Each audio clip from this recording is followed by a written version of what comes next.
I've been sitting with this particular story for a while, turning over the moment when the protagonist, a certified fraud examiner, uses her own professional toolkit to dismantle 4 years of quiet financial predation by the people closest to her. The weapon here is documentation. Precise, legal, and devastating. Right here on Historical Manhwa. The smell of burnt coffee reached her before her alarm did. That was the thing about Nora Vance's apartment in those final weeks before the trip. It always smelled like burnt coffee and cedar shavings from the crate she'd been using to sort gear, and underneath both of those things, the faint chemical edge of waterproofing spray she'd applied to her pack 3 times because she kept second-guessing herself about the Patagonia rainy season. 6 months of planning lived in that smell. 3 years of saving lived in it. Every Sunday, she'd skipped brunch, and every birthday dinner, she'd ducked out of early to put $150 into an account she'd labeled simply Trail. The balance on the morning of October 11th, 3 years and 2 months into her commitment to that account, was $18,340. She had a flight to Buenos Aires in 72 hours. Her pack was in the corner of her bedroom. A 65-liter Gregory Baltoro in slate gray that she'd researched for 4 months before buying. She'd tested it on day hikes in the Catskills, on a weekend in the Smokies, on a solo overnight at a state park in Pennsylvania where she'd eaten dehydrated pad thai alone in her tent and thought, this is the best I've felt in 2 years. The straps were adjusted to her torso length, the hip belt was broken in. The thing fit her the way nothing in her office wardrobe had ever fit her, like it was made specifically for the architecture of her body. Nora was 31 years old, and she worked as a forensic accountant at Callaway and Marsh, a mid-sized financial consulting firm in Midtown Manhattan that specialized in fraud investigation and litigation support. She was good at her job in the way that people are good at things they chose for practical reasons.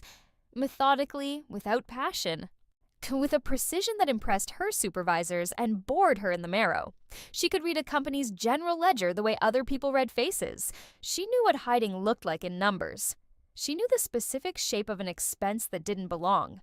What she did not know, at 31, was how to protect herself from the people who loved her. Her phone rang at 6:47 in the morning. She let it ring once, twice, reached for it with her eyes still half closed, and saw her mother's name. She answered. Cassie's water broke early. Her mother's voice was controlled in the particular way that meant she'd already rehearsed the conversation. Linda Vance was the kind of woman who pre-scripted difficult calls the way Nora would pre-scripted difficult client presentations. She's 34 weeks. They're saying the baby is fine, but she needs a hospital, Mom. She needs family, Nora. The silence that followed lasted 4 seconds. Nora counted them. I leave Thursday, she said. I know when you leave. A pause. I'm asking you to think about whether you should. Cassie was Nora's younger sister by 3 years. They had grown up in a beige colonial in Morristown, New Jersey, with a father who worked in insurance and a mother who ran the household like a small corporation she owned outright. Cassie had always been the one their parents worried about in the productive way, the way parents worry about children they can still help.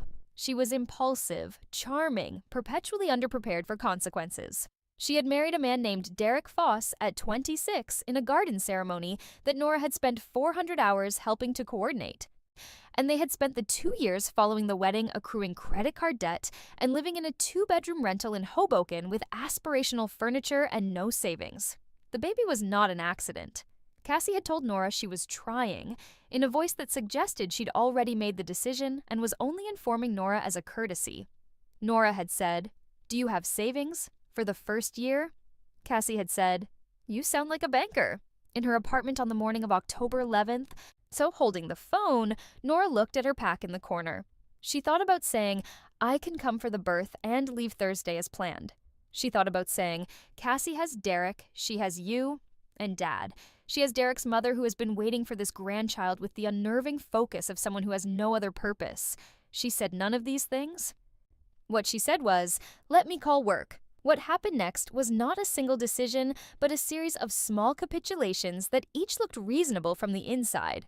She called work and told them she needed 2 weeks. They were sympathetic. 2 weeks became 6 because Cassie's recovery was harder than expected, and Derek had a project deadline and their mother threw out her back. To 6 weeks became 4 months because the baby, a girl they named Mia, had feeding difficulties, and Cassie had a postpartum anxiety diagnosis that was real and was also, Nora would later recognize, leveraged with extraordinary efficiency. Nora's lease on her apartment ended while she was in Morristown. She put her things in storage. She told herself it was temporary. The $18,340 in the trail account lasted 14 months before she transferred the last of it. She did not go to Patagonia. Lies. She did not go anywhere. There is a specific quality to the grief of an unlived life. It doesn't announce itself the way ordinary grief does. It doesn't arrive with a clear cause or a defined object. It settles instead like sediment, slowly, invisibly, in layers so thin you don't notice until the accumulation has changed the entire composition of what you are. Nora noticed it in small ways. She noticed it at Mia's first birthday party. Standing in Cassie and Derek's kitchen making 72 mini sandwiches, while Cassie sat in the living room accepting congratulations for motherhood with the serene confidence of someone who has never been told no. She noticed it at Callaway and Marsh, where she'd returned to her position and discovered that two of the junior analysts she'd been training before her leave had been promoted to senior examiner while she'd been making sandwiches in Morristown. She noticed it the first time she opened the airline app on her phone and looked at flights to Buenos Aires and immediately, almost reflexively, closed the app. What she did not notice for quite some time was that it was also happening to her money. Nora's grandmother, her father's mother, Eleanor Vance, a woman who had built a small real estate portfolio in the 1970s with the methodical patience of someone who understood compound returns, had died when Nora was 27.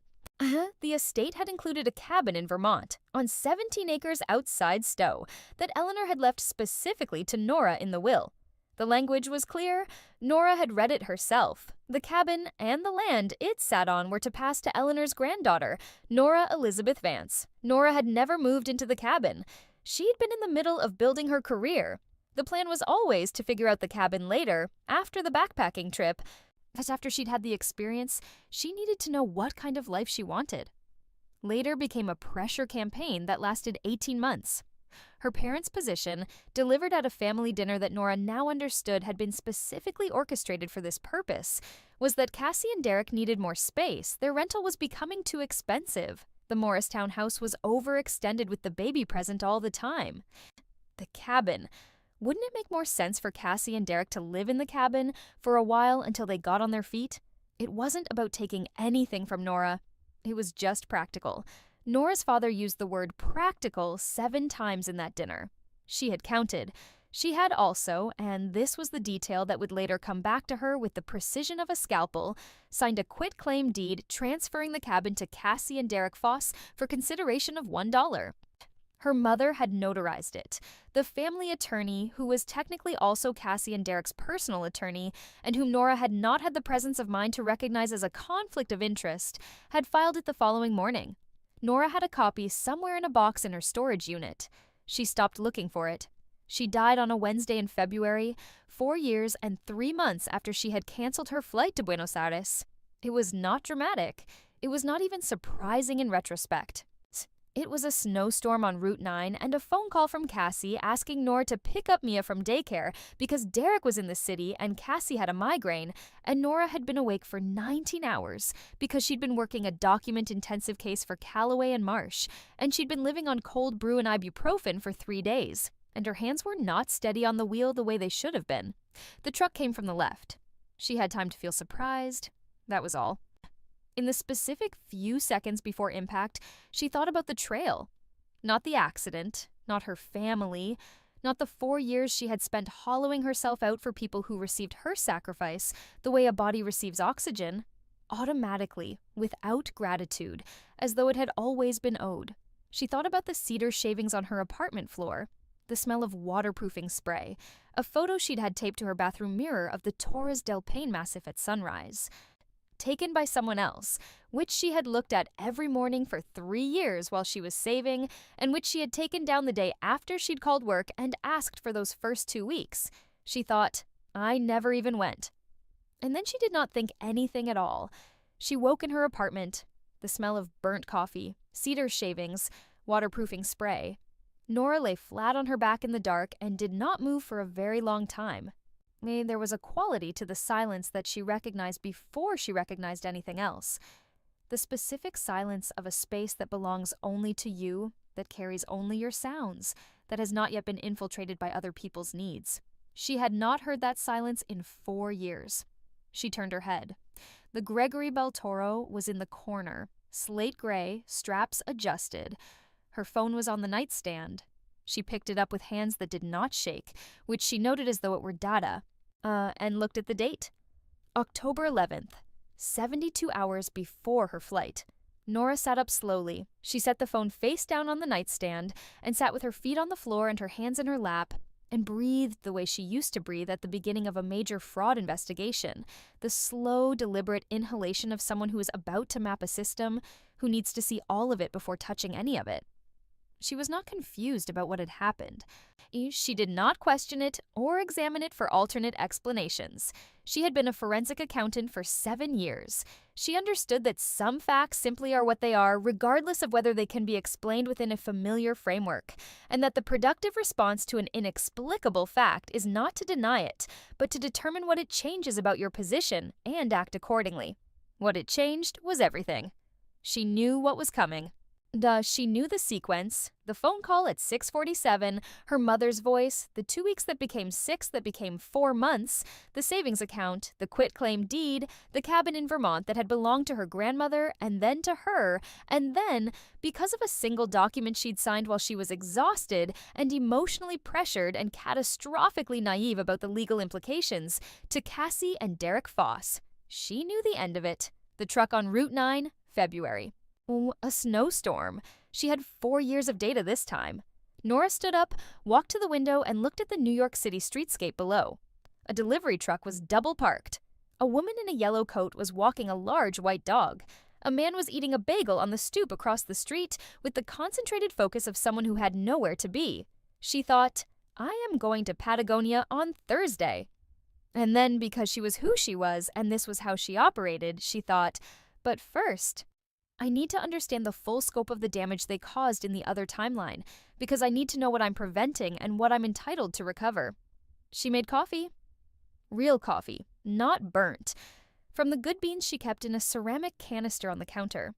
She sat at her kitchen table with her laptop open and her phone beside her, and she began to make a list. A certified fraud examiner working a case does not begin with what she knows. She begins with what can be proven. This is a discipline that took Nora 3 years of professional practice to internalize fully. In the early days, she'd been impatient, the way young analysts often are. She'd see the shape of a fraud in the first 2 hours and want to move immediately to documentation. Her first supervisor at Callaway and Marsh, a dry, unhurried man named Victor Cheng, who had spent 20 years doing exactly this work, had told her once, "The evidence doesn't care about your intuition. The evidence only cares about itself." She'd thought it was a cliché at the time. She understood it differently now. What could be proven? The trail account, $18,340 on October 11th, had been drawn down by transfers that Nora had authorized, but under conditions she would later be able to characterize as undue influence. She'd transferred $7,000 to Cassie directly, framed as a loan with no written agreement. She'd transferred $4,200 to their parents to cover household expenses related to the baby. She'd spent approximately $4,100 on goods and services for Cassie's household, groceries, baby equipment, medical co-pays, car payments when Derek's check didn't clear. The remaining balance had gone to her own living expenses during the period she wasn't working. Total extractable loss, approximately $15,300. The $7,000 transfer, stood absent a written loan agreement but supported by the transfer records and the circumstances under which it was made, would likely be classified as an unenforceable gift rather than a recoverable loan. But that wasn't the most interesting part. The most interesting part was the cabin. Nora pulled up the Vermont property records on her laptop. She knew the parcel number. She'd looked it up once in the other timeline, 2 years after she'd signed the quitclaim deed, when she'd been sitting in her car in Callaway and Marsh's parking garage, having a specific kind of breakdown that presents from the outside like fatigue. She'd looked it up and seen Cassie's name where her grandmother's had been, and then her own, and she'd closed the laptop and gone back to work. The parcel was currently, in this timeline, 3 days before her flight, still in Nora's name. Eleanor Vance had died 2 years ago. The estate had gone through probate. The deed had transferred. The Nora Elizabeth Vance was the recorded owner of a 17.3-acre parcel in Lamoille County, Vermont, with a 2-bedroom cabin assessed at $340,000. In the other timeline, she had signed that away for $1. Under Vermont property law, a quitclaim deed executed under duress or undue influence is voidable. Nora knew this not from Vermont-specific expertise, but from the cases she'd worked. She'd spent 8 months on an elder financial abuse case in 2019 that had involved, among other instruments, a coerced deed transfer executed days before the victim's death. She knew the doctrine, she knew the elements. A vulnerable party, a position of trust exploited, a transaction that no reasonable person would agree to in the absence of that exploitation. She was not certain she met the threshold for a legal challenge to the deed if she'd signed it, but she hadn't signed it yet, and she was not going to. She wrote that at the top of her list in capital letters, "The cabin stays." She kept going. The identity theft piece was more complex and also more alarming. In the other timeline, she'd discovered it by accident 18 months after the deed transfer, when she'd pulled her credit report during a refinancing conversation that had ultimately gone nowhere because her score was 30 points lower than it should have been. There were 2 credit cards on her report that she hadn't opened. A Citi card with a $4,800 balance, a store card with a $1,200 balance. And the addresses associated with both were Derek and Cassie's apartment in Hoboken. She had not reported it. She had called Cassie, and Cassie had cried and said she'd been drowning and she'd only meant to use it temporarily and she would pay it back, and please don't call the credit bureau. Please don't tell Mom and Dad. Please don't do this to the baby. Nora had not done anything. Now, sitting at her kitchen table with burnt coffee cooling beside her, she thought about that decision with the detachment of a surgeon examining a procedure she'd watched someone else perform. It had been a catastrophic decision, not because of the $6,000. That was recoverable, because of what it had communicated to Cassie about the consequences of taking from Nora. It had communicated none. In this timeline, those cards had not been opened yet. But she knew Cassie. She knew the sequence. The baby would come early, the financial pressure would mount, and at some point in the next 18 months, Cassie or Derek or both of them together would make a decision about Nora's identity that they would frame to themselves as temporary. Nora could prevent that. More precisely, she could set up the conditions under which preventing it became automatic. A credit freeze, filed today before she left Thursday with all 3 bureaus: Equifax, Experian, TransUnion. A credit freeze meant no new accounts could be opened in her name without her explicit authorization. It cost nothing. It took 20 minutes per bureau. It was absolute. She added it to the list. She thought about the corporate law angle. In the other timeline, she'd been passed over for senior examiner twice while she was taking excessive family leave.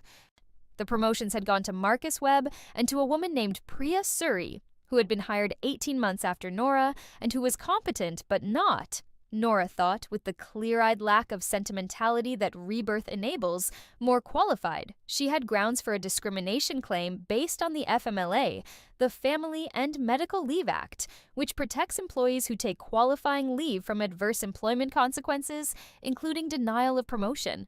She had not known this clearly enough. Wait, in the other timeline, to pursue it. She knew it now. But that was a weapon she'd only need if the same patterns emerged in this timeline. The goal, she understood, was to not be present for those patterns to emerge. She was going to Patagonia on Thursday.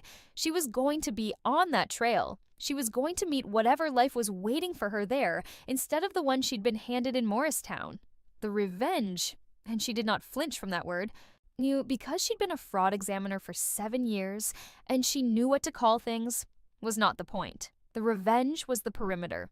It was the legal and financial architecture she was going to build around herself before she left, so that when her phone rang at 6:47 on the morning of October 11th, her life would not be vulnerable to what came next. At 6:41, she got up and made more coffee, real coffee, from the good beans. At 6:47, her phone rang. She looked at her mother's name on the screen. She let it ring 4 times. She answered. "Cassie's water broke early," her mother said. "I know," Nora said, which was true. A pause. "You know?" I mean, I hear you. Is she at the hospital? Yes, they're saying the baby is fine, but good. I'm glad she's fine. I'll call the hospital and check in when I'm at work. Mom, I need to tell you something before you continue. The silence on the other end had a specific texture. She could feel her mother recalibrating. I'm not canceling my trip, Nora said. I leave Thursday. I've been planning this for 3 years. I've given notice at my apartment. I've already spoken to Calloway about a leave of absence. None of that changes because Cassie went into labor 6 weeks early. Cassie has Derek. She has you and Dad. She has Derek's mother. She has an OB and a hospital and a NICU if the baby needs it. I am not a medical professional, and I am not going to be more useful than any of those people. She said all of this in the tone she used on hostile witnesses in deposition prep. Not aggressive, not defensive, factual. Her mother said, Nora, I mean it, Mom. She is your sister. Yes, and I'll be a better sister to her from Patagonia than I've been to myself for the past 3 years while I've been saving for this trip. I'm going. Your grandmother's cabin is mine, Nora said. I know you're going to bring that up at some point, so I want to address it now. The cabin that Grandma Eleanor left me is mine.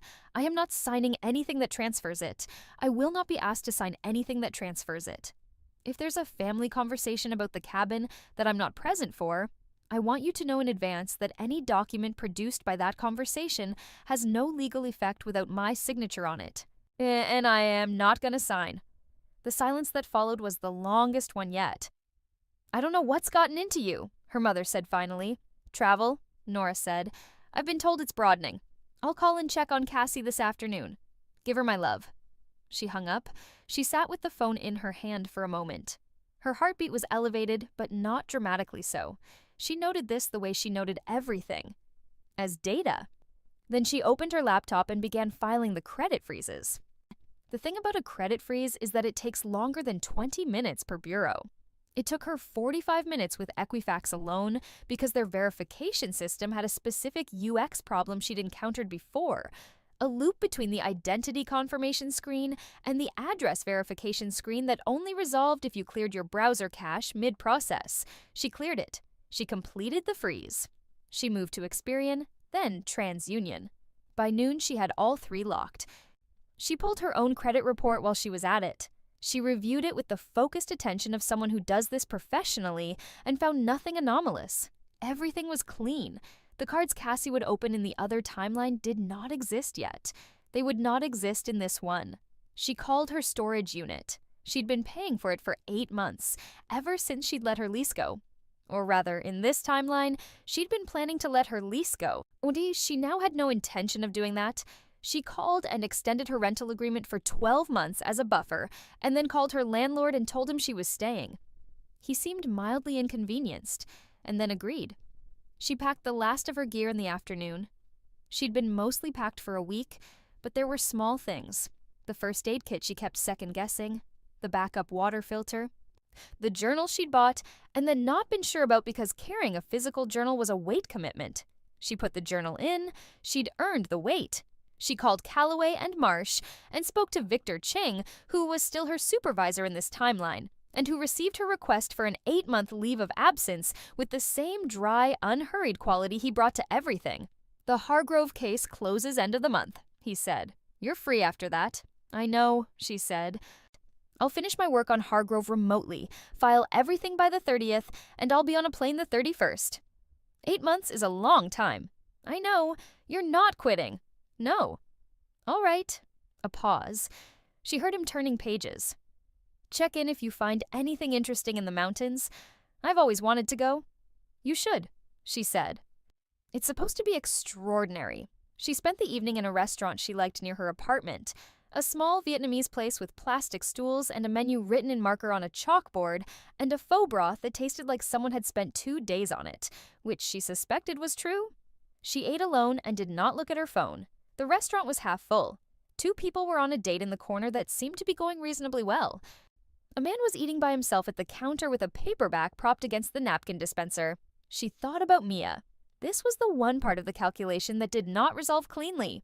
Mia, her niece, in the other timeline, had been born early and then been perfectly healthy and had grown into a 4-year-old who called Nora No-No and who had, Nora acknowledged with a specificity of pain she hadn't expected to feel. A particular way of tucking herself under Nora's arm when she was tired that had been one of the few genuinely good things about the last 4 years. In this timeline, Mia would be born early and be perfectly healthy without Nora present for any of it. Cassie would raise her without Nora as the unpaid third parent. Nora sat with this for the length of time it took her to finish her foe. She thought, Mia will be fine. Cassie is impulsive and financially reckless and has a history of taking from Nora without understanding that she's doing it. But she loves her daughter. Derek is passive and conflict avoidant, but he's not cruel. Mia will be fine, she thought, and I will be fine. She paid the check. She walked home in the October dark with the city noise around her and the smell of the restaurant on her coat, and she felt not happy exactly, but positioned. The way she felt at the beginning of a case when she understood the terrain well enough to move through it. She was going to Patagonia on Thursday, and before she went, there was one more thing she needed to do. The offices of Whitmore and Lau were on the 41st floor of a building on 6th Avenue that had the specific corporate blandness of a place designed to communicate reliability without warmth. Nora had made the appointment 2 days ago, after her phone call with her mother, and she had prepared for it with the same methodical attention she gave deposition prep. She was meeting with Rebecca Lau, an estate attorney who had been recommended to Nora 3 years ago by a colleague, and whom Nora had never called because she'd never felt urgency about the cabin. She felt urgency now. "The property is in your name," Rebecca said, reviewing the document Nora had brought, a certified copy of the deed that she'd ordered from the Vermont Land Records Office the morning after she'd woken up. Clean title, no encumbrances. "What's your concern?" "Family pressure," Nora said. "I want to protect it against a scenario in which I'm pressured to transfer it while I'm traveling." Rebecca looked at her with the specific neutrality of a professional hearing something she's heard before in different forms. You want to prevent a coerced transfer." "I want to make a coerced transfer impossible." "That's different from preventing one." "I know. What are my options?" Rebecca had 3. The first was a trust. She could transfer the property into a revocable living trust, naming herself as both grantor and trustee, with a successor trustee who was not a family member. The trust would mean that any transfer of the property would require her explicit action as trustee, not merely her signature on a deed. The second was a right of first refusal recorded on the title, which would create a procedural hurdle but not an absolute barrier. The third was an irrevocable trust with a spendthrift provision, which would be absolute. The property would be permanently protected against her own impulse to transfer it under pressure, but also permanent. "I want the revocable living trust," Nora said, "with a successor trustee who is not related to me." Can you recommend someone?" "We have several attorneys in the firm who serve as professional trustees." "That works. We can draft this in a week." "I leave the country in 48 hours," Nora said. "Can you have it in 24? Rebecca looked at her for a moment. "Rush fee?" she said. "Fine." The trust was executed the following afternoon. The cabin at 17.3 acres in Lamoille County, Vermont, assessed at $340,000, passed into the Nora Elizabeth Vance Revocable Living Trust. Nora was the trustee. An attorney named Bernard Whitmore, Rebecca's partner, a methodical man in his 60s who seemed to regard all property transactions with the same mild satisfaction, was named successor trustee. The trust document included a specific provision she'd asked Rebecca to draft. Any transfer of trust property required the signature of both the trustee and a licensed Vermont attorney, independent of the trust administration, as a second check. Rebecca had raised an eyebrow at this. "Belt and suspenders," Nora had said. Indeed. She'd paid the rush fee without blinking. It was money well spent. She understood value now in a way she hadn't understood it in the other timeline. Not the value of money itself, but the value of the structures that money could build, the legal architecture that made a space safe. She'd spent 4 years of the other timeline with no architecture at all. So operating in good faith within a family system that was not operating in good faith, and the cost had been everything. She flew to Buenos Aires on October 14th, the Buenos Aires airport smelled like industrial cleaner and cigarette smoke from the designated smoking area near the International Arrivals Hall, and under those things, the specific warmth of a southern hemisphere spring that came through the automatic doors every time someone walked out, lighter and drier than a New York October, with a quality of sunlight that seemed to come from a different angle entirely. Nora stood at the luggage carousel with the Gregory Beltoro at her feet and felt, for the first time in what she experienced as 4 years, but what the calendar said was 3 months of savings and planning, that she was somewhere. She took a bus to the hostel. She'd booked a private room, which cost more, but which she'd decided on, because she wanted a door she could close when she needed to process the particular cognitive dissonance of being dead and also being 31 and also standing at the beginning of the trip she dreamed about for 3 years. She ate a late dinner at a Parilla 3 blocks from the hostel, beef ribs with chimichurri and a glass of Malbec, and wrote in the journal she'd almost not brought. She wrote, "I am here. The cabin is in a trust. The credit is frozen. The family knows where I stand. I am here." She ordered another glass of wine and looked at the people around her. A couple arguing quietly in Italian, their hands moving more than their voices. A group of young men who appeared to be celebrating something. A woman eating alone at the bar with the composed self-sufficiency of someone who has been doing this for a long time and finds it genuinely preferable to eating with company. Nora looked at the woman and thought, that's what I'm going to look like in 6 months. She was not wrong. She spent 3 weeks in Buenos Aires because she wanted to, because the city had a quality she hadn't expected, a kind of grandeur in active decay, Art Nouveau buildings with their plasterwork going soft at the corners, wide avenues that seemed to have been built for a population larger than the one they now served. She took Spanish lessons with a woman named Valentina who taught in her apartment near Palermo, and who had the teaching philosophy of someone who believes language is acquired through humiliation and laughter in roughly equal measure. She learned to negotiate in Spanish. Not perfectly. Well enough.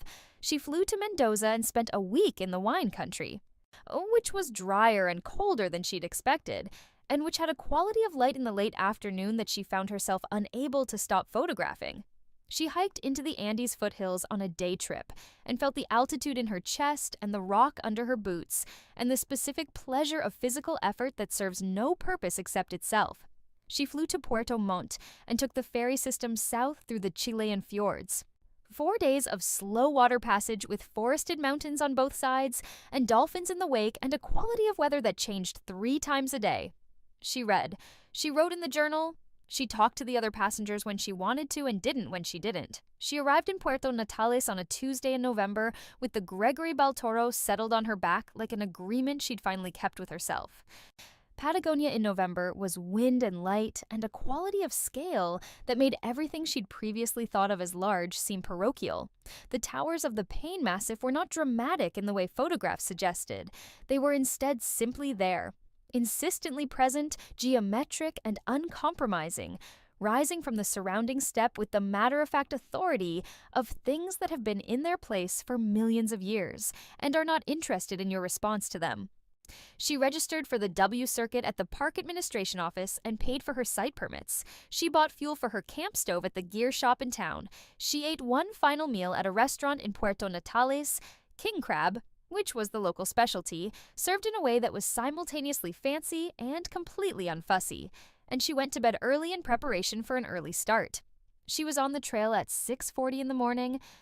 The Mirador Las Torres, the viewpoint at the base of the 3 granite towers that give the park its name, was a 5-hour round trip from the trail starting point, uphill through Langa Beach Forest and glacial moraine. Nora climbed it on her 2nd day in the park, starting before dawn, carrying a thermos of coffee and nothing else because she'd left her pack at the site. The forest in the pre-dawn dark was a study in texture.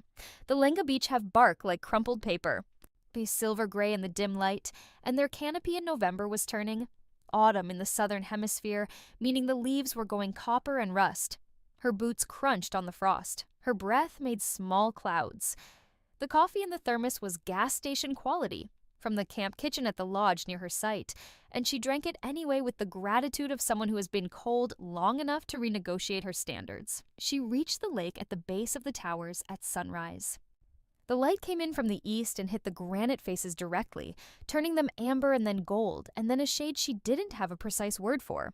Not orange, not pink, something between those colors that existed only in this specific atmospheric condition at this specific altitude at this specific time of morning. The lake was glacial turquoise, utterly still in the hour before the wind began, and it reflected the towers perfectly. She stood at the edge of the water for a long time. She thought about Eleanor Vance, her grandmother, who had bought her first piece of property in 1974 with savings from 12 years of waitressing, and who had told Nora, when Nora was 9 years old, that the most important thing a woman could own was something that couldn't be taken from her without her explicit agreement. She'd been talking about real estate. She'd been talking about autonomy. She thought about what she'd built in the 48 hours before she got on the plane. The trust. The credit freezes. The conversation with her mother, the small, precise, legally defensible architecture of a life that belonged to herself. She thought about the truck on Route 9. She took a photograph of the towers. She turned around and started back down the trail. That was when she nearly collided with a man who was coming up the trail carrying a camera and looking at it instead of the path in front of him. See, he was taller than her by several inches and broader in the shoulders than most hikers she'd passed, which she noticed in the half-second before impact and which registered as data even as she stepped sideways and he stepped the same direction, and they performed the small, awkward dance of two people trying to pass each other on a narrow trail section with a steep drop on one side. Lo siento, he said automatically without looking up. Está bien, she said. So, which was now one of the 30 phrases she had down solid. He looked up. He had the slightly dazed quality of someone who has been looking at something beautiful through a lens for long enough that real-world obstacles have temporarily stopped registering. His camera was a Sony mirrorless, a serious piece of equipment, not a tourist camera, and he was wearing the kind of gear that suggested he'd been on trails before. Worn boots, a jacket that had seen weather, a day pack with a hydration tube. He was perhaps 35, with dark eyes and the slightly windburned complexion of someone who has been outdoors for several days. Sorry, he said, switching to English after clocking something about her. I was looking at the light. The light's worth looking at, she said. You're coming down from the Mirador? Yes, go early. The lake is still when the sun comes up. She stepped around him on the uphill side. How early did you leave? She glanced back at him. 5:45. He looked at his watch. It was 7:23. I'm late. A little. It'll still be good. She kept walking. Has the wind started yet? At the top? She stopped. Not when I left. Give it another hour, maybe 2. He nodded. He was looking at her in the way of someone filing information efficiently, not appraising, assessing. She had the distinct sense that he was someone who registered things accurately, though which was an uncommon quality and one she found she noticed.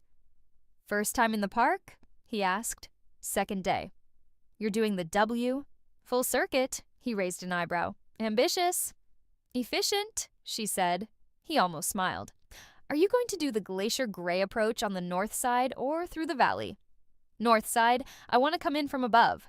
The footing's tricky in the scree section. You want to stay left of the cairns when you get to the exposed ridge. The right side looks more direct, but it's loose. Good to know. She looked at him for a moment. You've done it before. 3 times. This section specifically. He held up the camera slightly. I'm working on a project. She filed this. What kind of project? Documentary, light in extreme environments. He said it without pretension. Said as though it were a straightforward description of a job rather than an aesthetic manifesto. She appreciated this. How long are you here? 2 more weeks. You? 8 days on the circuit, then I'm moving north. He nodded. Good luck with the circuit. He turned back toward the trail upward. Stay left of the cairns, she said. He paused without turning. In the scree section on the north approach. I know. A beat. I was talking to you about it. I know, she said. I meant in general. He did turn then, and the almost smile was more definite. I'm Marco, he said. Nora. Safe hiking, Nora. Same. She continued down. She thought about the conversation twice in the next 2 hours. Once, immediately afterward, at a section of trail where the forest gave way to open steppe. and she had a clear view of the lake below and the mountains above and the particular quality of Patagonian light that seemed to come from everywhere at once rather than a single source. She thought he knew the trail, he had an eye for light, he was working on something. The second time was at the lodge near her site, drinking the gas station coffee and looking at the map of the circuit pinned to the wall. No, she thought, north approach, left of the cairns, Glacier Gray section, good information, free.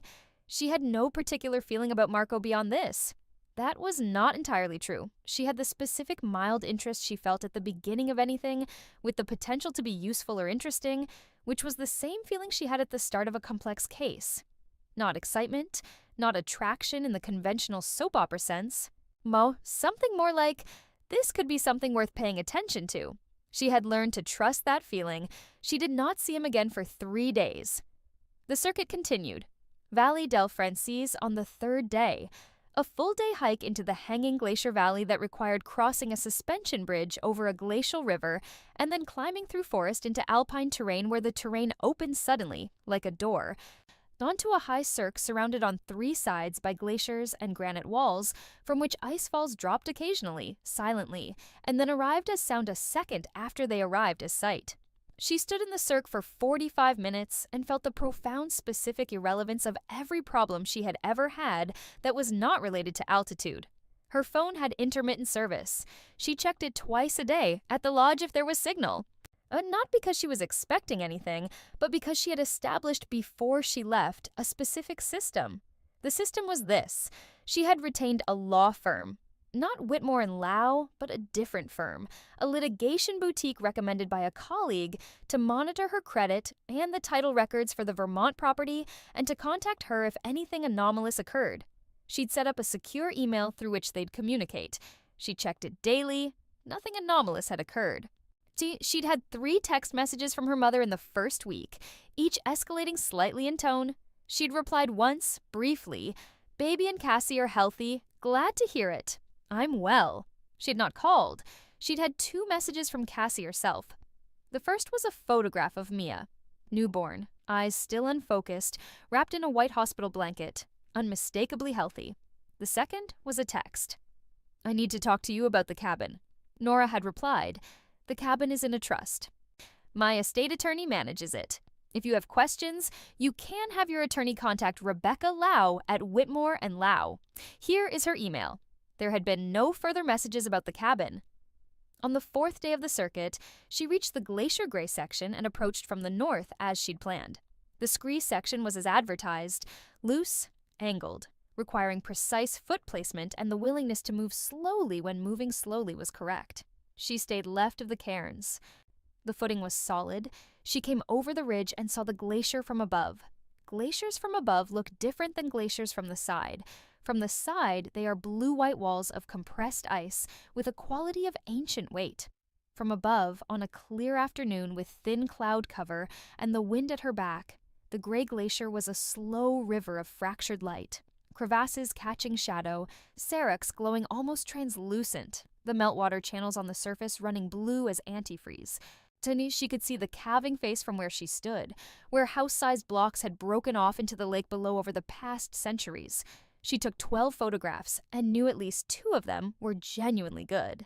She was setting up her camp stove at the designated site near the glacier when she heard boots on the trail and looked up to see Marco coming down the north ridge with his Sony mirrorless and an expression of concentrated alertness that was, she noted, exactly what she'd expected. He saw her tent. He saw her. "Left of the cairns," he said. "Solid footing?" She agreed. He set his pack down on the adjacent flat rock, which was the next designated site, with the ease of someone who has done this enough times that camp setup has become automatic. He had efficient hands, she noticed, not rushed, just efficient. "You're 2 days ahead of the average pace for the circuit," he said. "I've been covering ground." "Why?" She looked up from the camp stove. It was a reasonable question. Most people doing the full circuit slowed down in the middle sections to absorb the terrain. "I want to see it all. I've been waiting a long time." "How long?" 3 years of planning. Longer, in a way. She lit the stove. The small blue flame appeared and held. "What are you shooting today?" He sat on his pack. He had the camera on his knee. I was looking for the light on the calving face in the afternoon. The angle changes completely between 2 and 4. It starts lateral and becomes backlit. The ice looks different in backlit conditions, more transparent. Can you photograph the calving directly, with enough speed? If you're lucky and patient, you need a shutter speed of at least 2,000 to freeze the initial fall. The splash is slower. What's harder is the sound. The crack happens before the visual movement. Because you're often far enough away that you're seeing in real time, but hearing delayed. He paused. There's a 1 to 2 second lag between the crack and the visual on the face at this distance. Light travels faster than sound, she said. At altitude, yes. She was making pasta from a dehydrated packet, not because it was good, but because it was efficient. She'd eaten enough good food in Buenos Aires and Mendoza and Puerto Natales to have a bank of sensory satisfaction to draw on. On the trail, she ate for fuel and saved the experience of food for towns. "Do you want pasta?" she said. "It's bad, but it's calories." He looked at her for a moment. "I have my own." "You can still have pasta?" He set up his camp stove beside hers. "What kind?" "Pesto." "From a powder?" "From a powder," he repeated. "Don't make that face. You said you've been out here for 2 weeks. Your standards are lower than you think." He made the pasta. They ate side by side on the flat rock overlooking the glacier, with the wind coming from the south and the light on the ice doing exactly what he'd described, shifting from lateral to something more angled, more penetrating, making the ice look less solid. A piece of the calving face dropped while they were eating, a tower of ice perhaps 20 meters tall that fell slowly, and then hit the lake surface in a white burst. And the crack reached them a full 2 seconds after they saw it happen. 1,940 milliseconds, Marco said without looking up from his pasta. She looked at him. "From when I saw the first movement to when I heard the crack," he said. "I count automatically." "How long have you been counting time delays?" "Since I was about 12. My father was a sound engineer. He had a thing about the gap between event and perception." A pause. "I thought it was going to be annoying when I was a kid. It became useful." "Things often do," she said. The glacier cracked again, somewhere in the depths of the ice, a sound like furniture being moved in the room above you. The light continued to change. Marco's camera was out, and he was working. Not intrusively, not performatively, but with the same efficient calm he brought to everything else. She washed the pasta pot in the meltwater stream. She made tea. She sat back on the rock with the mug and the journal, and she wrote, "Day 4, the glacier in backlit conditions. A person named Marco who counts time delays. The towers are behind me now, and the ice is in front of me, and everything in my life that I've tried to be responsible about, at the expense of what I'm actually supposed to be doing, can wait until I come home." She wrote, "The cabin is safe. The credit is frozen. The trust is filed." She wrote, "I am here." Over the next 8 days, they covered the remaining sections of the circuit, with the irregular synchrony of 2 people hiking at the same pace who have not discussed hiking together. She was not in the habit of assigning meaning to coincidences, and she did not assign meaning to the coincidence of their pace. She noted it. She let it be what it was. They talked in the evenings. Not continuously. There were evenings she spent alone and evenings he spent working on his footage. And this was not awkward. It was simply what 2 independent people did when they happened to be in the same place. What she learned in the evenings that were conversation. His name was Marco Reyes. He was 34. He had grown up in Mexico City in a family that had the specific organized chaos of large families with strong personalities, and he had left at 22 for graduate school in documentary film at NYU and had never moved back, which he described without guilt or excessive nostalgia. He was based in Brooklyn, as was she, though in different neighborhoods, and he worked primarily in long-form documentary with a focus on environments in flux. He had covered droughts, wildfires, flooding, and the specific human ecosystems that formed around resource scarcity. He was not romantic about any of it. He found it interesting. He asked about her work on the 3rd evening they talked. She told him the honest version: forensic accounting, fraud investigation, the specific professional pleasure of following money through a system until it revealed where it had gone and who had benefited. "You read ledgers the way I read light," he said. She considered this. There's probably a version of that that's profound and a version that's just accurate. Both can be true at once. What do you see when you look at a ledger? Data, pattern. The absence, the places where a pattern should continue and doesn't. That's exactly it. He was quiet for a moment, looking at the fire. They were at a section of the trail with a permitted fire ring, the first of the circuit. That's what I look for in environments. The absence. A forest that should have particular species and doesn't. A glacier that should be advancing and is retreating. The negative space in a system. Pattern recognition? She said. And the willingness to look at what you find. She thought about the credit card accounts she'd found on her report in the other timeline, the signature she'd given on the quitclaim deed, the patterns she had not been willing to look at when she'd found them. That's harder than it sounds, she said. It always is. The fire crackled. The sky above the southern hemisphere was an arrangement of stars she was not completely familiar with. The same stars, so that in a configuration that had been subtly reorganized from where she usually saw them. The Southern Cross was visible. She'd read about it, but the reading hadn't prepared her for how differently oriented the sky felt. "Why did you wait 3 years to come?" Marco asked. She looked at the fire. "I got delayed." "By what?" "Family obligations that I should have managed differently." "But you're here now." "Yes." He was quiet for a moment. "I didn't take a trip I wanted to take when I was 25 because of something similar. A family situation I thought was my responsibility to solve. I was wrong about that." "Did you go eventually?"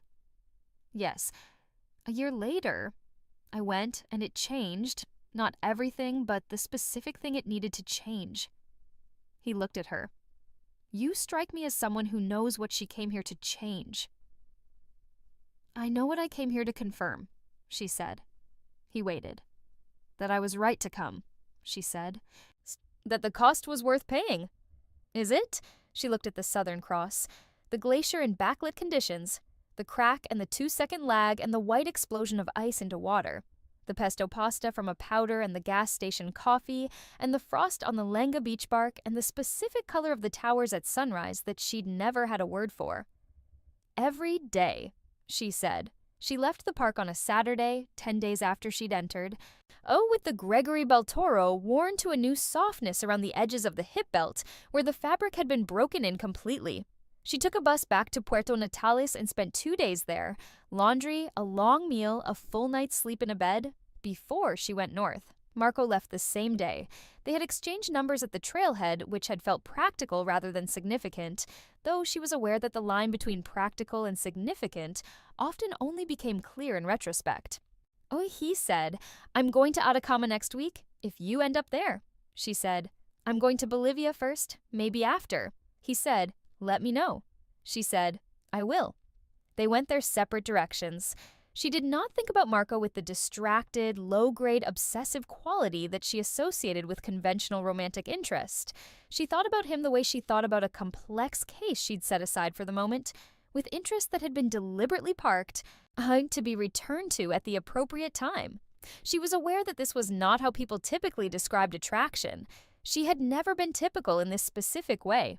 Bolivia was 3 weeks. La Paz, the Salt Flats, a road trip to the Red Lagoon in the southwest, where flamingos stood in sulfurous water and the altitude was over 14,000 feet, and her lungs had to renegotiate their entire operating model. She drank coca tea and ate a lot of quinoa and spent a day on a tour bus with a retired couple from Osaka and a young woman from Berlin named Greta, who was traveling for the second time after a divorce, and who had the particular quality of determined cheerfulness that Nora recognized as something that would, in another 6 months, become genuine. She checked her law firm's secure email every few days. On a Tuesday in her second week in Bolivia, there was a message. The subject line was, Vermont property, attempted title action. She sat in the small internet cafe in Uyuni where she'd come for signal and read it carefully.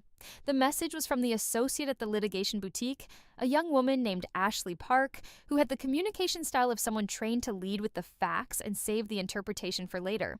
The substance of it was this. Someone, identifying themselves as Derek and Cassie Foss, I had contacted the Lamoille County Clerk's office in Vermont and requested information about the title to the cabin property. They had also separately contacted an attorney in Stowe and asked whether the quitclaim deed they'd been given could be enforced or re-executed. The Stowe attorney, apparently a scrupulous person, had reviewed the land records and found the property in trust, confirmed the trust filing, and told the Fosses that there was no quitclaim deed on record, and the property was in a trust that he could not advise them about since he didn't represent the trust.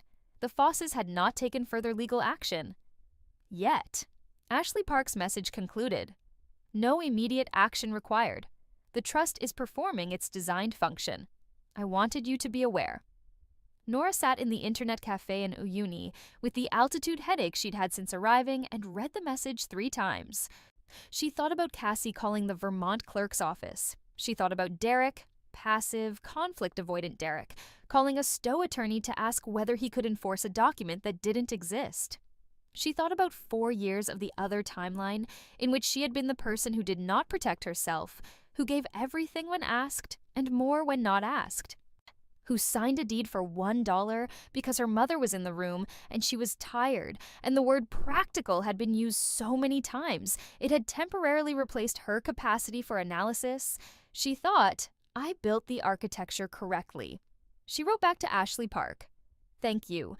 Please note in the file that I'm aware of the attempt. If any further action is taken, I'd like to be notified within 24 hours. No further action required from me at this time." She closed the email. She ordered another Coca tea.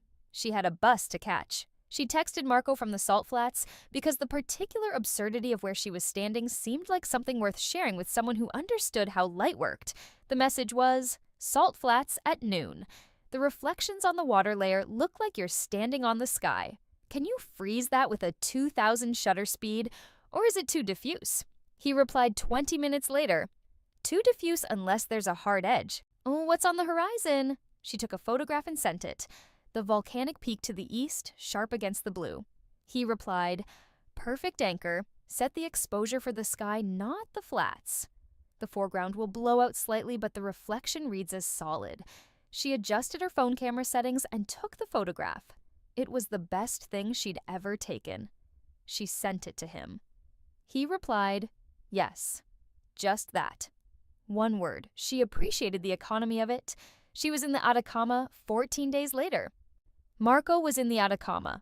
This did not feel like a coincidence, because neither of them was a person who arranged coincidences, and both of them were people who had planned to end up in the Atacama at approximately this time, and the overlap was simply a fact about 2 independent itineraries that happened to share a geographic intersection. She did not assign it meaning in the romantic comedy sense. She noted it. He was staying at the same hostel by a different route entirely. He'd driven up from San Pedro after a shoot further south. She'd come by bus from Bolivia. They had dinner the first evening in the hostel's courtyard, where the altitude cooled to near freezing after sunset, and the stars above the Atacama were the most improbable arrangement she'd ever seen, a density of light that made the concept of background obsolete because there was no background, only more foreground. Well, stars stacked behind stars. "The salt flat photograph," he said. "Yes?" "The anchor worked. The volcanic peak." "You told me." "I wanted to see it." "Can I?" He held out his hand, not for her phone, but with the kind of gesture that was asking, that had space for no in it. She passed him the phone. He looked at the photograph for a long time. "This is very good," he said. "Not compositionally. Technically, it's imperfect. But you saw it. That's harder to teach." She took the phone back. I've been looking at things differently lately." "Since when?" "Since I stopped letting other things claim my attention." She looked at the stars. The Milky Way in the Atacama was not the faint smear she'd seen from rural Pennsylvania. It was structural, a band of compacted light with depth to it, a 3-dimensional object rendered in 2 dimensions. "I spent a long time letting people need things from me. Not all of it was their doing. Some of it was mine." "The family situation you mentioned?" "Yes." He was quiet for a moment. The courtyard had a few other people, all quiet, all looking at the same sky. "Are you through with it?" "The situation? She paused, choosing the word. "Restructured it. The conditions that made it possible to take from me don't exist anymore." "Legal structures?" She looked at him. "How did you know?" You're a forensic accountant. You solve problems with documents. She thought about this. Oh, yes, credit freezes, a property trust, a law firm on retainer monitoring my assets. She said it plainly, without embarrassment. She'd stopped being embarrassed by precaution. My younger sister had a history of using my resources without full disclosure. I used the tools I had to make it structurally impossible to continue. He nodded slowly, not in a way that suggested judgment, in a way that suggested he was filing the information accurately. That's very practical, she said. A slight pause. I was going to say precise. She looked at him in the specific way she looked at things she was recalibrating her assessment of. What's the project? She asked. The full scope of it. You've mentioned it, but not in detail. He leaned back in his chair, which was one of the hostel's plastic garden chairs, the kind that are never comfortable and always present. It's a long-form documentary project about what I'm calling environmental lag, the gap between when a system changes and when the change becomes visible. In glaciers, it's ice loss that happened decades ago becoming visible as current retreat. In deserts, it's the edge of the Atacama advancing into what used to be arable land, invisibly until a farmer wakes up one morning and his soil doesn't hold water the way it did. In forests, it's tree death that starts in the root system years before the canopy shows it. The negative space, she said. What should be there and isn't? Yes. And the light aspect? Light reveals lag, he said, if you know how to read it. The glacier in backlit conditions looks transparent because backlight doesn't illuminate the surface, it passes through. And what you see is the internal structure, the cracks and air pockets and density variations that mark the stress events. The history of the ice. She was quiet. Why did you become a fraud examiner? He asked. She thought about it. She'd given the conventional answer many times. Practical career, good at numbers, interesting problems.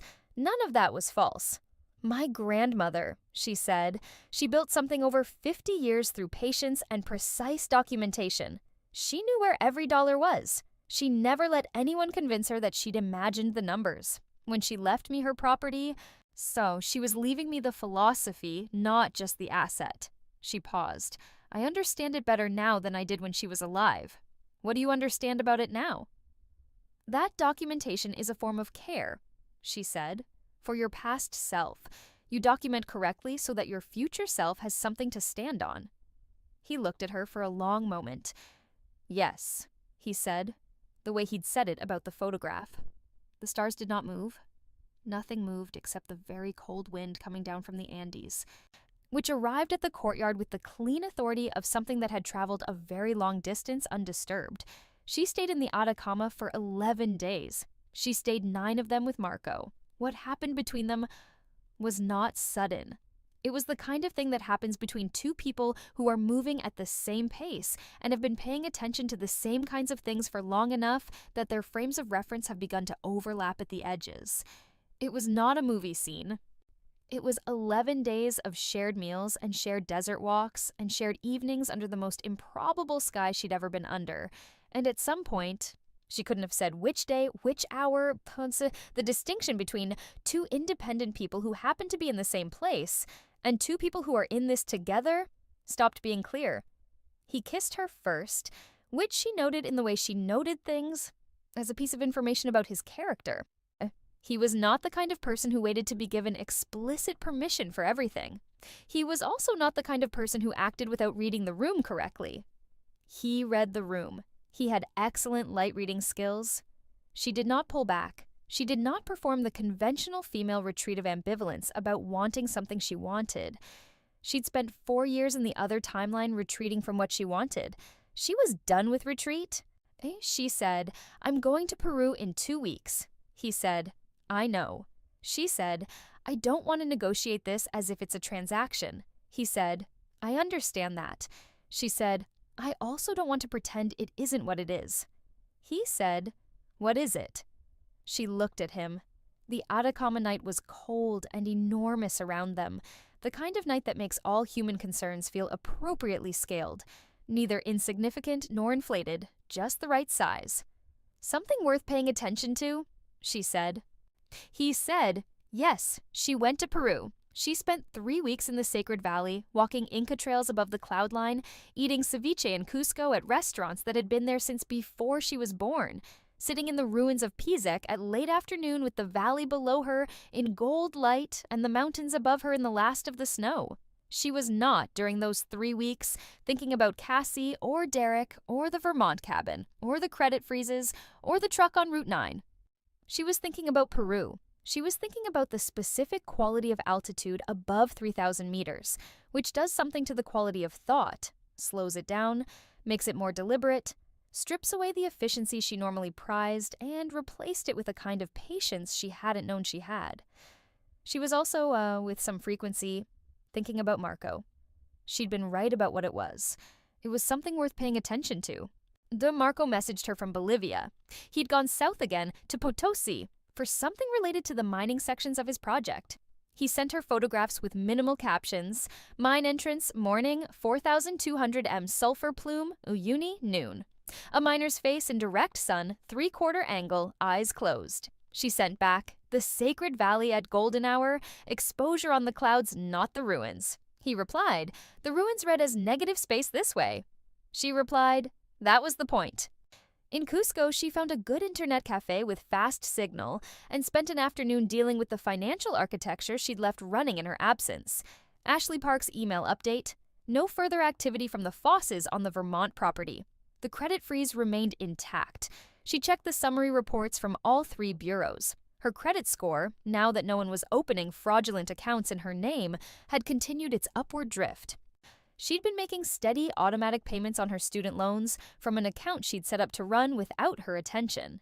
She'd asked Ashley Park before she left to do one additional thing, to research whether any of the transfers she'd made to Cassie in the year before her departure, the $7,000 labeled as a loan with no written agreement, might be recoverable under New Jersey law governing implied loan terms. The answer, which she read in the email, was nuanced. The $7,000 with no written agreement would be difficult to recover as a loan since there was no documentation of repayment terms. However, if she could demonstrate that the transfer had been made under undue influence, and Ashley Park noted that the pattern of documented requests from Cassie over that period, which Nora had provided from her email archive, was suggestive, there might be grounds to recharacterize it. This was not the most important piece of the case. The most important piece, Ashley Park had identified in a separate analysis Nora hadn't asked for, but which the associate had generated on her own initiative, which Nora took as a good sign about Ashley Park's instincts. The identity theft, when it occurred, would be a federal matter under 18 U.S.C. Section 1028, with civil remedies including actual damages, attorney's fees, and punitive damages in some jurisdictions. But the cards hadn't been opened. The freeze was in place. Nora read this and thought, it won't happen. The architecture worked.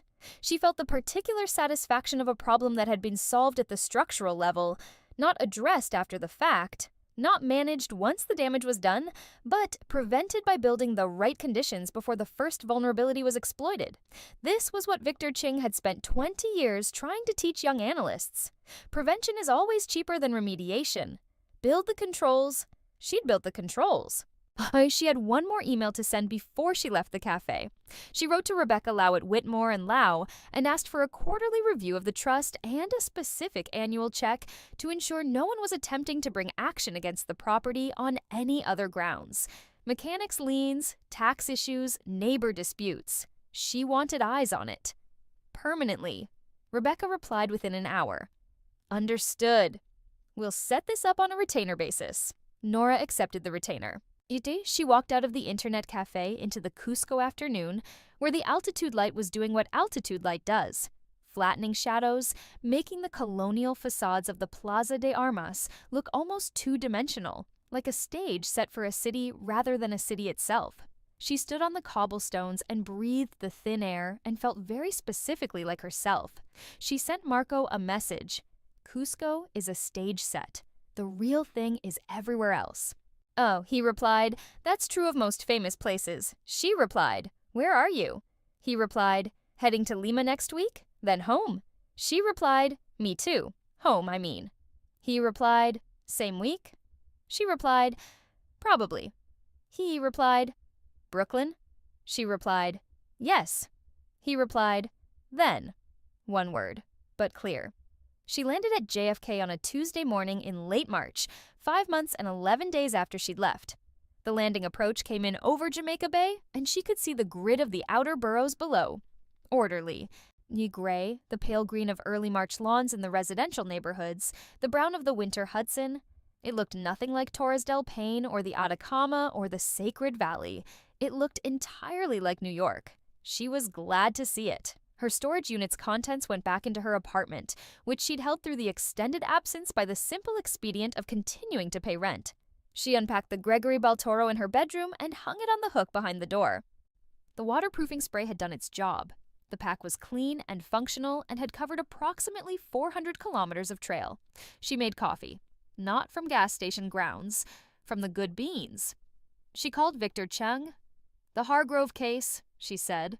"Closed 2 weeks after you left," he said. "We managed." "I know. I want to come back." "When?" 2 weeks. I need to sort some things here first." "What things?" "The ones I should have sorted before I left," she said. She met Cassie for lunch. This was her choice, made deliberately, because she understood, as she had not fully understood in the other timeline, that managed confrontation is more effective than avoidance. Avoidance allows the other party to build narrative in the space you've left. Managed confrontation sets the parameters. They met at a restaurant in Midtown, neutral territory, somewhere public enough that high emotion would be muted by context. Cassie arrived 5 minutes late, which was her invariable habit, and she looked, Nora observed with professional detachment, the way new mothers look at 6 months postpartum when they are managing but not sleeping, the specific careful assembly of a person who has allocated all available resources to function and has none left for surplus. She was also, Nora noted, beautiful in the way she'd always been beautiful. Cassie had the kind of face that processed difficulty as character rather than damage. "You look well," Cassie said. "You look," she seemed to be searching for the word. "Different. Rested," Nora said. "Is that what it is?" They ordered.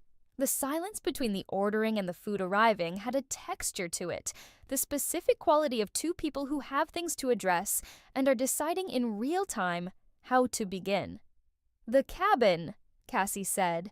"The cabin is in a trust," Nora said. "I know you know this. I know you called a Stowe attorney." Cassie had the grace not to deny it. Derek thought, "I know what Derek thought. He thought Grandma Eleanor's property was going to be available to your family because I've spent the past several years demonstrating that my assets are available to you without my informed consent." She said it without heat. "That's not an accusation of bad faith. It's an accurate description of a pattern." Cassie was quiet. "Mia is healthy," Nora said. "Yes." A flash of something genuine. She's remarkable." "I'd like to meet her." Cassie looked at her. There was something in that look that Nora recognized as a recalibration of the same order she'd been doing herself. The look of a person who was encountering a version of someone they thought they understood and discovering that the version they knew was not complete. "You're not angry," Cassie said. "Not a question. An observation." "I was," Nora said. That passed. "Well, what I am now is clear." "Clear about what?" "About what my resources are for, about who has access to them and under what conditions." She picked up her water glass. "The cabin is mine. The trust protects it. I'm not going to lend you money without a written agreement in future if I lend it at all. Those are the parameters." She set the glass down. "Within those parameters, I'm your sister. I want to see Mia. I want to have lunches with you. I want, eventually, to go to Morristown and have a meal with Mom and Dad that is about being a family and not about what I can be asked to provide." Cassie looked at the table. "I know I've taken things from you," she said finally. "I know I've—" A pause. "I don't think I understood what I was doing." "I know," Nora said. It doesn't excuse it," Nora said. "But I believe it." She looked at Cassie directly. "The people I've prosecuted in fraud cases rarely understand the full moral weight of what they've done at the time they're doing it. They understand it after. That's why the legal framework exists. Not to punish understanding, but to establish limits that function regardless of understanding." Cassie stared at her. "You're comparing me to a fraud case." "I'm explaining the logic of why I have legal structures protecting my assets." not as punishment, as architecture. She almost smiled. It's not personal, Cassie. It's structural. The food arrived. They ate. Cassie told her about Mia, the first time she'd turned over, the way she reacted to music, the specific quality of exhaustion that was also, Cassie admitted, the most clarifying experience of her life. Nora listened. She took a photograph that Cassie showed her of Mia at 4 months, round-faced, alert, with an expression of intense concentration directed at something off-camera that Nora recognized startlingly, and as a look she'd seen in her own reflection. "She looks like Grandma Eleanor," Nora said. Cassie looked at the photograph. "I thought that, too." They finished lunch. They hugged at the corner briefly, with the careful warmth of two people whose relationship is being rebuilt rather than restored, different from what it was. Not a return, but a new construction. Nora walked back toward the subway. She called Ashley Park. "I'm home. I want to schedule a review of the full file. The trust, the credit monitoring, the outstanding questions. Can you do Thursday?" "Absolutely," Ashley said. "Good. And Ashley, the work you've done on this has been excellent. I'm going to retain you personally for ongoing monitoring." A pause. "Thank you, Miss Vance." "Nora," she said. She met Marco for coffee on a Thursday afternoon in Brooklyn, at a small cafe in Borum Hill that had the specific character of places that have existed in a neighborhood long enough to be a landmark without anyone having officially decided they were one. Worn wood counters, a complicated espresso machine, a chalkboard menu that changed seasonally. He was there before her. He had a coffee already. He was looking at photographs on his camera screen with the concentrated focus she recognized now as simply how he operated when left to his own devices. He looked up when she came in with the same efficiency, registered her, filed her, and the focused concentration became something else.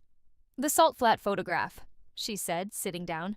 "Has it made it into the project?" "It's a possible sequence ending," he said. "The salt flat image, then the mine at dawn, then the glacier calving. Lag across systems." He turned the camera toward her. The screen showed a rough sequence. 3 images side by side. The frozen saltwater reflection. So the mine entrance in the thin Bolivian dawn. The gray glacier face. "The mine is the human layer," she said. "Yes. Then you need something in the sequence where the human and the environment are in the same frame." He looked at her. "Not illustratively," she said. "As data.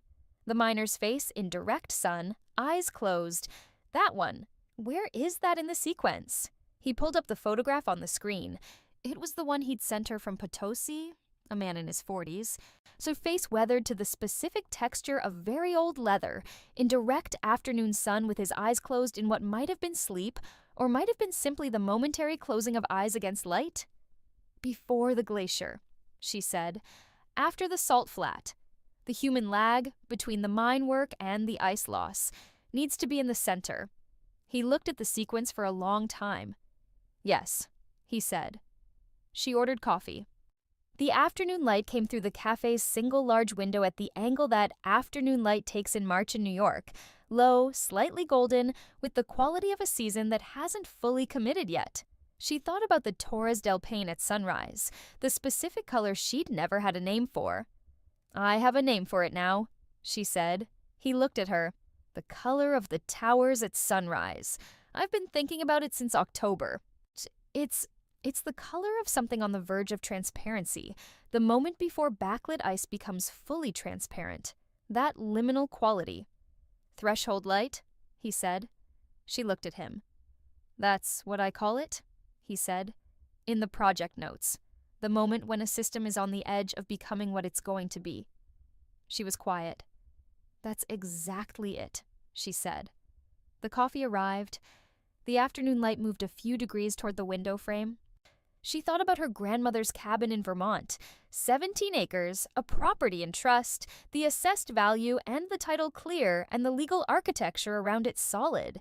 She thought about the trail account she'd started again, already, because she was going back next year, farther this time, and the year after that farther still, because she'd learned something irreversible about what her attention was for and who deserved to benefit from it. She thought about the truck on Route 9. She thought, not this time. "Tell me about the next phase of the project," she said. He told her.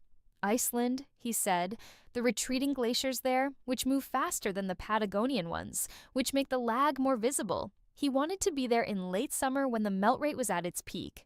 He wanted to film the specific color of glacial meltwater in Icelandic light, which he described as categorically different from the southern hemisphere light, colder, more lateral, but more unforgiving about what it revealed.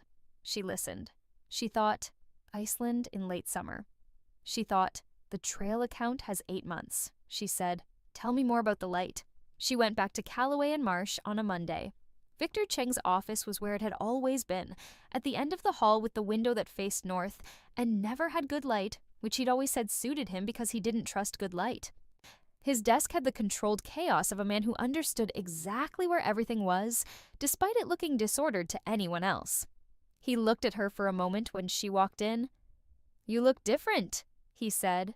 Rested, she said. Is that what it is? She sat down across from him. I want to talk about the senior examiner position. He raised an eyebrow. Webb's slot? Webb is leaving in June. Prius is moving to the Chicago office. That creates 2 openings at the senior level. She had checked this before she came in. She'd made a call to HR, framed as a routine inquiry.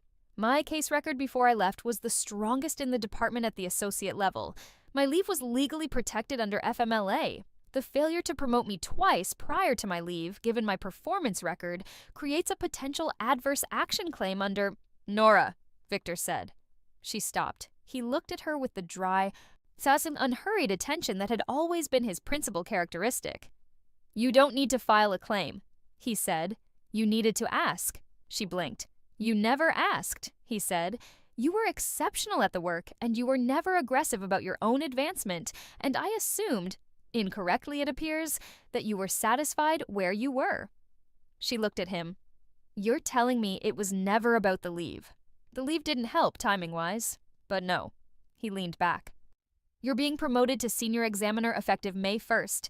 The paperwork is already being written. She stared at him. I was told you were coming back today, he said. Ashley Park told my assistant. She also told my assistant that you'd be ready to take the Bergman case, which is complex enough that I wasn't sure who to assign. What's the Bergman case? He slid a file across the desk. The top sheet said, Bergman Industries, suspected internal fraud, revenue recognition. She opened the file. She read the first 2 pages with the focused attention she gave to the beginning of anything with the potential to be interesting. Revenue recognition fraud had a specific shape. It was one of the most common and, when done with sophistication, one of the most difficult to trace because it required understanding not just the numbers, but the business logic underlying the numbers. She looked up. How long has this been running? We think 3 years minimum. Who's the forensic team? You, if you take it, 2 associates. She looked back at the file. She thought about the negative space in a system, the pattern where something should continue and doesn't. She thought about threshold light, the moment when a system is on the verge of becoming what it's going to be. I'll take it, she said. She stood up. She picked up the file. At the door, Victor said, Nora. She turned. The mountains, he said. Were they everything you expected? She thought about the towers at sunrise, the glacier in backlit conditions, the crack and the 2-second lag and the white explosion of ice into water. She thought about a man on a narrow trail looking at light through a lens and not looking at the path. More, she said. She walked out. 3 months later, she received a letter from Ashley Park's office containing the quarterly review of the Vermont Trust. The cabin assessed now at $347,000. A modest increase. No encumbrances, no legal challenges. Bernard Whitmore had been in contact with the Vermont property manager she'd hired, and everything was in good order. She filed the letter. She pulled up the trail account. The balance was $6,100, rebuilt from zero in 5 months. She had a savings target. She was on track. She was in the middle of the Bergman case, which was exactly as complex as she'd expected, and which had the specific shape of a fraud she'd seen variants of 3 times before. A CFO with a small number of trusted subordinates, pressure to hit quarterly targets, a gradual escalation of the revenue manipulation from one quarter to the next that had the character of a habit rather than a plan. The CFO was not a criminal mastermind. He was a man who had made one wrong decision under pressure and then made 600 subsequent decisions to prevent the first one from being discovered. This was, she had come to understand, how most frauds worked. It was also, she thought, how most self-deceptions worked. She put the quarterly review in the file. She went back to the Bergman ledgers. Marco texted her on a Friday evening.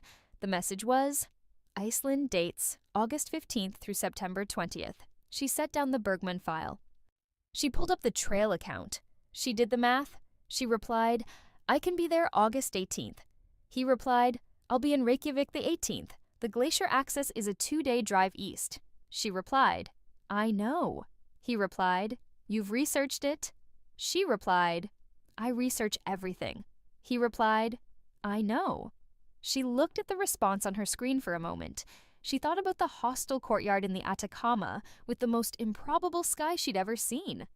And the cold wind off the Andes arriving clean and undisturbed, and the specific quality of the moment between what she'd been and what she was becoming. Threshold light, the moment on the edge. She replied, the calving face, late afternoon light. He replied, 3 p.m. on, bring a 2,000 shutter speed.